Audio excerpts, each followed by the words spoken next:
Kamal! What can I do for you? You're still talking to me? Of course. Why shouldn't I be? It's okay. I know Elle was in here yesterday. Okay. So, you must be thinking all kinds of things about me, and that's unfair. I assure you I have no problem with you, Kamal. Really? Well, yes, I hope we're friends. Really? That's so funny. You know, Elle suspected you agreed with me, and I guess that's not unusual because you're still a man. Not still a man. You are a man. Well, I didn't say I agreed with anyone. So you are on her side. Well, I can't judge between you. I can't even really talk about her confession. You know that, right? I have news for you. She didn't tell you the whole story. She said that to you? I did the math. Math? See, if I have to live my life knowing that my wife's going to be sharing her private business with you, I should at least get a chance to set the record straight. That's really not necessary. Or is it? Maybe it would help her. I mean, her confession doesn't even count if she's not telling you the truth, right? Well, technically, no. So why would she come to confession in the first place if she weren't going to tell the truth? See, this is what happens when they don't let you guys get married. You never learn to think like a wife. See, she knows it isn't right to badmouth me to her mother and to her friends, but you're different. See, she complains to you, and not only is it okay, but you go ahead and forgive her for all of her sins without any confirmation that what she told you was accurate. You've been duped. I bet she didn't even tell you about the Swiffer Sweeper. I can't do this. See, that surprise on your face. I knew it! I knew it! I went to your office to bring you a brownie for your lunch break, but you weren't at your desk trolling stupid gamer forums. I don't troll. Yeah, you also don't go for walks, which is how Alex said you were spending your lunch break. But I knew you'd be here harassing poor Father Bobby. My confession is a personal conversation between me and God. And him! And now, he and I are having our own personal conversation. You're not even Catholic. He can't absolve you. I didn't do anything wrong. I don't need absolution. I'm not the one who lies to priests. How dare you? And, if you prefer, to God. You don't even know what you're talking about. Oh yeah? You didn't tell him about the Swiffer Sweeper. Father? Yeah, well, fine. Okay, maybe the Swiffer Sweeper didn't come up, but neither did the stamps. Really? Why wouldn't you tell the stamp story and turn yourself into a martyr? Because last night I was here to confess my own sins, not yours. Though I didn't mention anything about the stamps, but I'll tell about them now.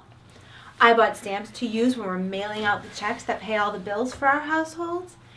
He borrowed the stamps and lost them. It was a big book of stamps. He was careless. You said that you understood it was an accident and that you forgave me. You said the same thing about the Swiffer Sweeper. I explained it was an accident. And if I weren't so tired from having to do all the work myself, you wouldn't have gotten hurt. You hurt him. Well, how were you two used the Swiffer Sweeper? I mean, in what position?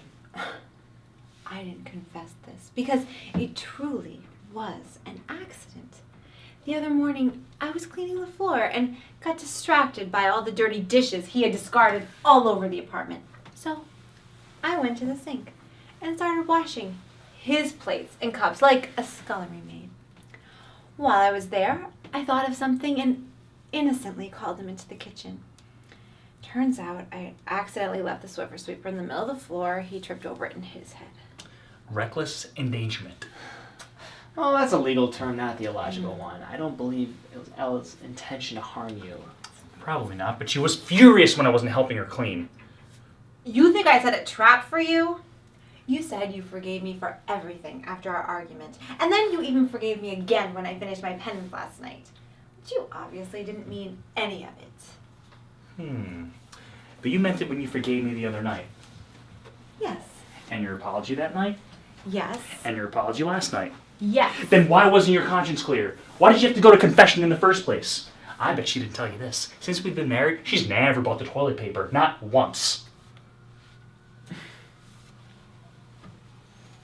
I don't want to stand there in the checkout line holding 6 double rolls, everyone knowing what it's for. The reason everyone knows what it's for is that everyone uses it regularly. Everyone buys it. I know, I just can't. Can we not discuss toilet paper in front of Father?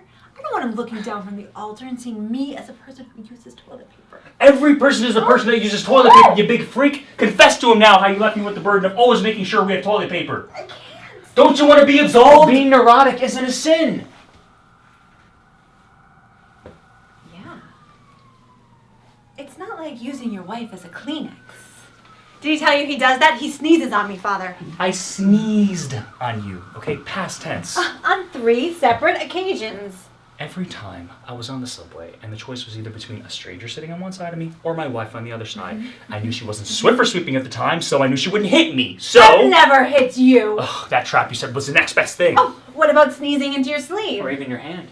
I had a cold. My head was all foggy and the sneeze came on fast. What kind of a penance should he do for something like that? This is not a confession. I can't give him a penance. I can't punish people for accidents or neurosis or for sneezes that may have been misdirected but weren't intentionally hostile. You two are just getting on each other's nerves. That happens to people when they see each other every day. You think those 2 nuns who run the church office are so great? Sisters Temperance and Chastity. Yeah, they're lame. Like no one here did anything wrong or needs absolution or needs to get on each other's side. You two aren't even agreeing on what you're fighting about. Marriage is hard, but it can get so much harder than this. There are so many couples in this parish whose problems blow yours out of the water. Really? People come to you with worse problems? Yes, every day. Now, if you don't need anything else, I have to write a homily for Mrs. Grant's funeral tomorrow. She died very suddenly. What kinds of things do you hear? What? He means from the couples whose problems would blow ours out of the water. Well, I can't go into specifics, but trust me, you guys are fine. Now, if you don't need me for anything else, the family's really devastated. How about if you don't give us any names? Yeah, I don't know any of these people anyway. Just give us some idea as to what people are doing that's worse than the sneezing or neglecting to take turns buying toilet paper. Or the Swiffer Sweeper thing. Where'd it go? Just tell us what these people do to their wives. Or their husbands. Husbands can be victims too. Did someone gamble away the family savings? Is someone having an affair? Is it someone who leads the choir but gives someone who is not his wife all the solos? Is it? This is gossip. Now, if you really don't need me for anything else... Got it. So the choir people are in trouble. I'm not saying anyone's having an affair. I'm not giving you any names, and I'm not giving you a list of people, the sins that they commit. Well, I mean, I get that you can't tell us names, but seriously? You can't just give us examples of their sins? No. But why not? They list examples of the sins in the Bible. Yeah, the 10 Commandments. Yeah, that's a list of sins, and even Muslims can know about it. It must be okay. It's really not. I don't know. You say we have one of the best marriages, but you refuse to offer any evidence to support this. Oh, silly. He just said he can't give us any names or tell us what other people did. We'll just have to take his word that other couples have more to work on than we do. But, Father, how many other couples? Can you give us a ranking? Would you say we have the 5th best marriage in the parish? How was you supposed to figure that out off the top of his head? How about a percentile, Father? Are we in the 80th percentile?